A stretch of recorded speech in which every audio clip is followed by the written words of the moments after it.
आप सभी बच्चे फीस पेमेंट को लेकर के बड़ा प्रॉब्लम में रहते हैं, तो मैं आपको कैसे पेमेंट करनी है उसको बता रहा हूँ। आप सबसे पहले गूगल में जाएंगे, एनआईटी के वेबसाइट खोलेंगे। nit.co.in जैसे ही खोलते हैं तो आपके सामने nit.co.in जैसे कि मैंने खोल दिया है, खोलेंगे तो इसके बाद आपका ये आएगा, ये आपकी वेबसाइट खुल जाएगी हमारे कॉलेज की nit.co.in की। उस पर जाते हैं तो आपको राइट साइड में पेमेंट पर लिखा आता है, तो आप जाएंगे राइट साइड में और पेमेंट पर क्लिक कर देंगे। जैसे ही आप पेमेंट पर क्लिक करते हैं तो उसके बाद आपका ये आता है, वो कहता है पेमेंट पे क्लिक करने के बाद you have ERP login yes no.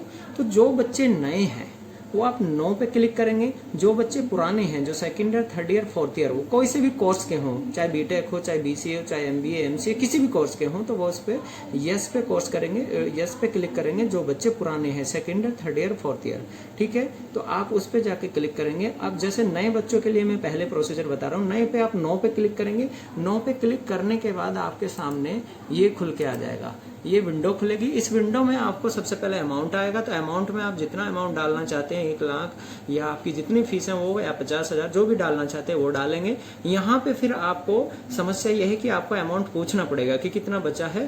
फिर यहाँ पे आपको ईमेल आईडी डालेंगे, फोन नंबर डालेंगे और नाम डाल देंगे जैसे मैंने डाल दिया, और अपना एडमिशन नंबर, जो एडमिशन नंबर सभी बच्चों के पास मिल जाता है या आपका कंसर्न टीचर या जिसने एडमिशन किया वो बता देता है। और कोर्स में आपने बी फार्मा डाल दिया, बी फार्मा के साथ बीटेक या ब्रांच आपकी जो भी है, ब्रांच जैसे आपकी बीटेक में CS IT जो भी ब्रांच है आप वो डाल देंगे। यहाँ से जाने के बाद आप पेमेंट पे क्लिक करेंगे, जैसे 50,000 लिखा है इस पे क्लिक करेंगे।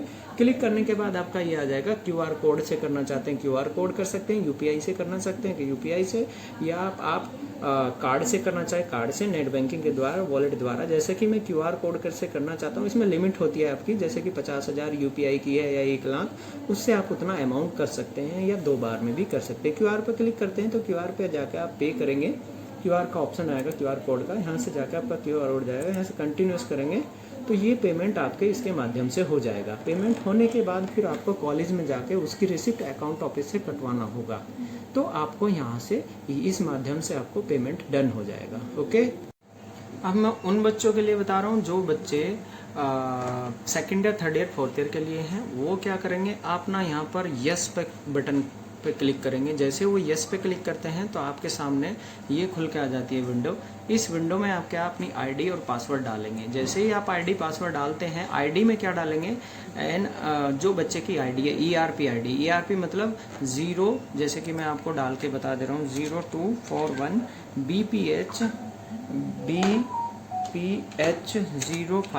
जिसकी भी जो आईडी है उसके हिसाब से आप डालेंगे। एंड पासवर्ड में NIET@123 सबका कॉमन होगा। कॉमन होने के बाद जैसे ही बच्चा पासवर्ड पे, इस पे सिक्योर पासवर्ड पे करेगा, लॉगिन पे करेगा, तो आपका ये विंडो खुल के आ जाएगी। इस विंडो में आप क्या करेंगे, जब आपकी ये विंडो खुल के आ जाएगी तो इसमें करंट में आप डालेंगे NIET@123 और पासवर्ड नया आपको बनाना होगा वो पासवर्ड जो आप 4 साल तक याद रख सको। बच्चों यही क्या करते हैं गड़बड़, कि अपडेट मांगता रहता है हर महीने में, तो आपको सेम पासवर्ड आके अपडेट कर देना चाहिए, लेकिन बच्चा पासवर्ड बनाता है तो वो भूल जाता है कि रिजल्ट, तो ये 4 साल तक चलेगा। जैसे आपका AKTU में ERP रोल नंबर होता है, उसी तरीके से ये पासवर्ड आपको बना लेना चाहिए NIT में, ठीक है, जो 4 साल तक रहे। इसे करने के बाद ये आप सेव का बटन दबा देंगे। जब आप सेव दबा देंगे तो आपका सक्सेसफुली दिखा जाएगा कि आपका पासवर्ड सेव हो गया। फिर आपको दोबारा से जाके यहाँ पर आपको वही पासवर्ड डालना है, ठीक है। जैसे आप पासवर्ड डालते हैं यहाँ पर, जैसे कि मैंने डाल दिया आईडी पासवर्ड, डालने के बाद सिक्योर करेंगे तो सिक्योर,